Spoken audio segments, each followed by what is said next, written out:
I'm Ajit Paul from Mahindra Satyam, and I have my friend and colleague Dr. Nilesh Kumbhojkar from Tech Mahindra.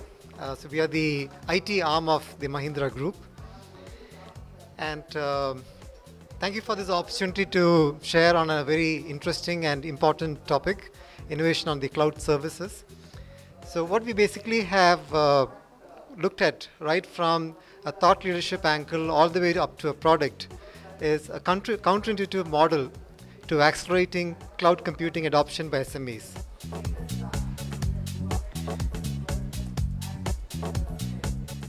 So what we have done is we've taken a look at how in India SMEs can be helped by using the cloud services, but we also try to look at the global perspective to see where do we do well, where we not, and where do we need to support.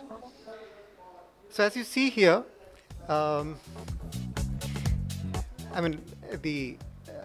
Indian cloud is the second largest, the Indian SME segment is the second largest in the world next to China. And in the Indian economy itself, it plays a very huge, important role. In fact, 99% of the businesses are based on SMEs, and they are responsible for 50% of the GDP, which is phenomenal. And in some years, it has gone all the way up to 65% of the GDP. They account for about 40% of the industry, India's industrial output, 35% of direct exports, and the second largest segment after agriculture in terms of employment. So it's a phenomenally huge, important sector for India. But the interesting thing is, while the SME segment has done well in certain areas, they've really not come into the elements in terms of what the potential that is there. And we think that there's a huge gap there that can be addressed. So when we look at it, for example, this particular area is very interesting. You would find that when you look in terms of mobility, India has been doing very well. In fact, in the last 10 years, we have seen how it went from 3 million in 2000 all the way up to about 540 million a year back. So it's a phenomenal change that has come in. But, and it compares pretty well with the BRIC and even the developed countries that we look here. But when it comes to the IT part, the PC adoption area, it is abysmally low. We are in fact something like 5% as of 2009, and even by 2015, by the rate at which it is going, it will be about say 17%. While this is not only about SMEs, but it is quite symptomatic in terms of how it is being adopted beyond the urban or IT-centric teams that are there. So that is in terms of the technology adoption. But there are certain other elements that we have seen in our study, and that is relating to this interesting report from CRISIL. CRISIL being like a Standard & Poor's rating agency in India.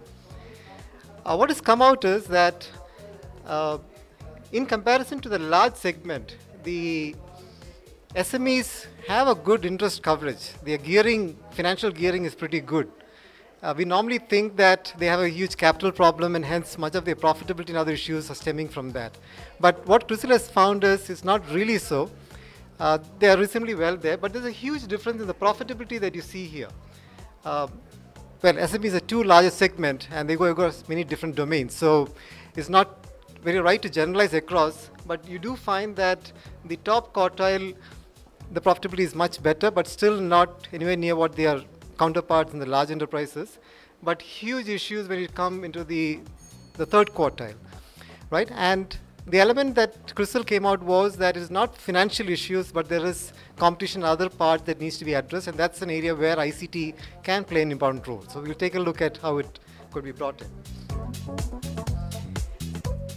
Now, the interesting, as we just mentioned here, the GDP contribution from the SME segment is pretty huge, but in terms of IT spend, it's pretty inverse, right? You only have about 30% of the ICT spend going in from the SME segment. And we then took a look at how does it look in terms of proportion of spend that is happening. So what you see here is the SME spend, but interestingly, 60% of that spend is actually going into hardware. right? And when we say hardware, it's not only about the desktops and the laptops, but we are talking about storage, servers, and things like that. And in fact, out of this 68%, a good proportion goes also into the maintenance part. Now, if you look at the large segment, they spend a lot in terms of the services. And the large segment spends about 48% on hardware, vis-a-vis 68% that the SMEs are spending in. Now, this is all combined with the pains of retaining talent, availability of people, the knowledge base issues. So you really do have a problem that much of the spend is happening where is not where the SME's capabilities or strengths are. And that's an area where cloud definitely can play a role. Now, while we're making this mention, we also would like to say that the ICT maturity goes across 4 typical stages in SMEs. You have the very basic infrastructure, which is just your PC, LAN, network as such. Then you have a functional automation, which is more like Tally software, the functional software. You have a website that is being done. And then you have the area where the ERP comes in, the business automation or a CRM part. And the full-scale e-commerce and things comes at the 4th stage. So the number of SMEs who have working at these stages, whether you take it automotive or the garment or the leather areas, is very few there and much larger in the stage 1 and stage 2. So now we just want to take a look. This is a sort of quantification we did in terms of, okay, where does ICT really impact? I mean, it's a good thing to have automation, but where does it really make a difference? So what we find here is that the manual processing time or semi-automated situations, this is the sort of time that you're facing. And the typical problem, when you look at the rate of SME creation and the rate of SME destruction, the aspect happens to be there's a lot of pressure on price by increasing competition, whether it could be from the Chinese market, it could be from other emerging or developed economies. There is an issue on the customer base in terms of erosion that could come in. All of that means you have a drop in revenue, you have increasing costs that could come from your labor or resources.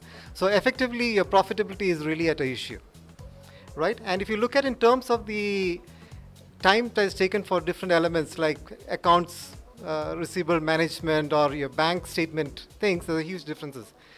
Now, vis-a-vis, this is how you could actually have the ICT brought in. For example, when you're looking at the CRM, this is one of the most popular things that is found in terms of adoption across the globe, in terms of customer management, the experience elements, or in terms of, for example, the mobility enabled to SMS-based alerts, supports to be brought in, or people being able to access your information, or supply chain or e-commerce elements that are shown here. These are definitely key elements, and definitely very importantly, ERP has a huge role. But all of that boils down to huge differences in terms of your process throughputs, in terms of your data availability, information aspects. So, our courtesy to Graham Bell, he brought this point that when one door closes, another opens, but we often look so long and so regretfully upon the closed door that we do not see the one which has opened for us. I think it's not only for SMEs, but all of us very often face that day to day. So in that sense, cloud is definitely a door that is opening up. And this shows the traditional IT ecosystem. So we see that there's a whole lot of layers, networks, data centers, hardware, software, everything that is in there, which actually is a lot simplified by the cloud, whether it's the infrastructure service, platform service, software service. So it sort of buffers the end user from a lot of the complexity and issues that SMEs can't manage as well. Well, that's a cloud promise. But if you look at what has been the experience in the globe, you would find that only 14% have deployed. Now, this is vis-a-vis 34% on the large enterprises, right? And there's another 10% who are planning.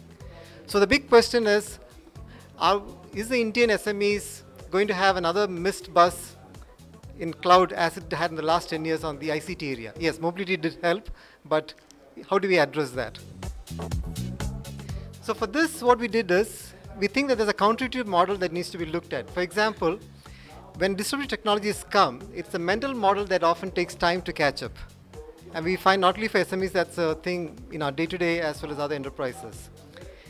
Another counterintuitive aspect is not good enough to make a better mousetrap, but you need to interpret its benefits, and the performance needs to meet the expectations that is there. A third counterintuitive element is it's very important to have fit-for-purpose computing for SMEs. I mean, it's good to have the technologies, but unless it meets their day-to-day, core needs, you're not going to have the adoptions coming in.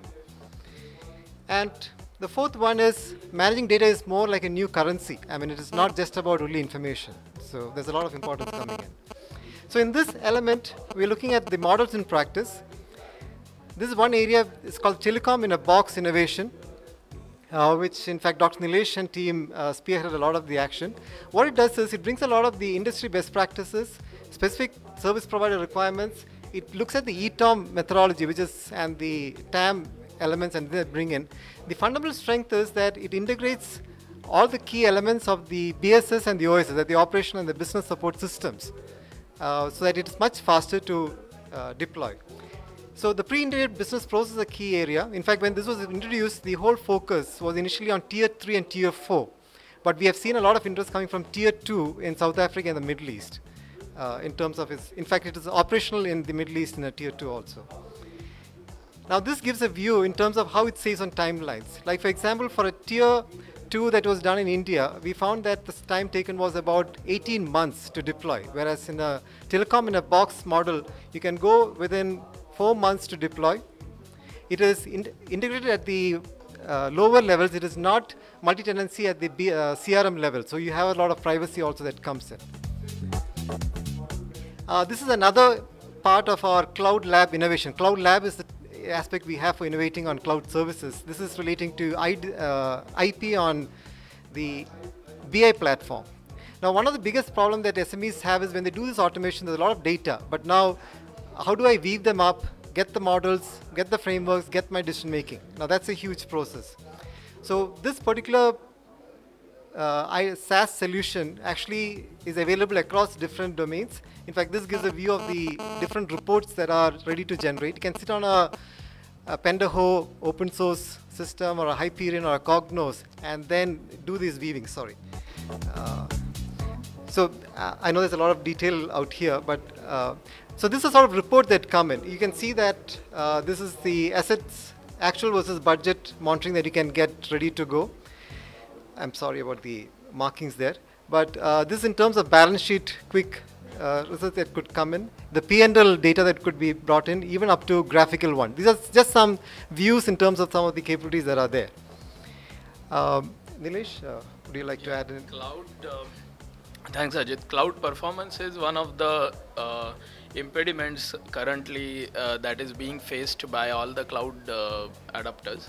And what we believe is we should have a framework which helps to address the cloud performance, where it will answer the key questions. Am I taking right decisions to cloudify my softwares or infrastructure? What is the level of what is the level of cloud adoption I can go? What phases I should go into? So all this needs to be first tested. While doing testing, I need to ensure that cloud adoption will also address the revenue leakage problems. What am I paying for? I'm getting the same thing, and cloud service providers should also ensure that whatever they are charging, they are providing all those issues. So cloud monitoring becomes a very key area to look at, and tuning and diagnosis to do more and more in less and less infrastructure. So this is what we have integrated 4 prongs together to make cloud realizable on ground. Over to it. Gentlemen, how many slides do you have for us in store? Okay, we have done, I think. Because it's question time. Sure. Is there one slide which would round it up, or can we? Yeah, this is the last slide actually. So this is basically we're saying that when it comes to SMEs, we may need to change our approach to what we're doing with large enterprises. Instead of talking in terms of information management, process automation, we need to get in terms of specific ground benefits that they get. That's the key. Thank you. for the SME, you have your Zohos, and you have India also has its Ramcos, and you have Salesforce. Right. So this cloud in a box sounds like an oxymoron to me, because if it's there, if there is a box, there is no cloud. Okay, and so you have to basically explain. It's not clear from what you presented whether it's a general business evangelization proposition you have, whether you have a clear value proposition for a potential customer, or whether you have some domain specific innovations that makes this adaption across the board easy, swift, and optimal in costs. So just to add to that, so telco in a box I think will work very well in a non-cloud environment where you just put it in any of the tier 2 or tier 3 telcos without any cloud infrastructure. So how does the telco in a box fit into this overall cloud concept? Right. Yeah. So I think the first is, as I think was mentioned by one of the jury member, is telco in a box. So we are not putting cloud in a box because that's just absolutely not the concept. Now, what the telco in a box, fundamentally, the value it brings in is that normally you think about virtualization in terms of resource management, capacity utilization elements. But when you have telco in a box, the element is that beyond virtualization, you're integrating pre-integrated processes. You're having the CRM, the different elements that are there are pre-integrated. A certain amount of configuration can be done. At the same time, at the top level, you're giving separations. You're giving logical separations so that this, the privacy and control is still retained. And that's how basically what takes 18 months, we've been able to bring down to 4 months. So it is actual working product that's been brought on the ground. And that's where the IP comes in. So you're assuming that the SMEs already are ICT friendly, not an ICT novice. Somebody would already have built reasonably computerized setup. What you're doing is to adapt the migration to the cloud. That's the way I. Yeah, maybe I didn't express it fully. Thank you for bringing that important point. When we look at telco in a box, it is basically being able to come from the provider perspective to these SMEs in rural or other areas, right? So that's a provider perspective. From a consumer perspective, the SMEs can use the iDecisions, the analytics frameworks that are available. So we have looked at two sides of the coin, so to speak.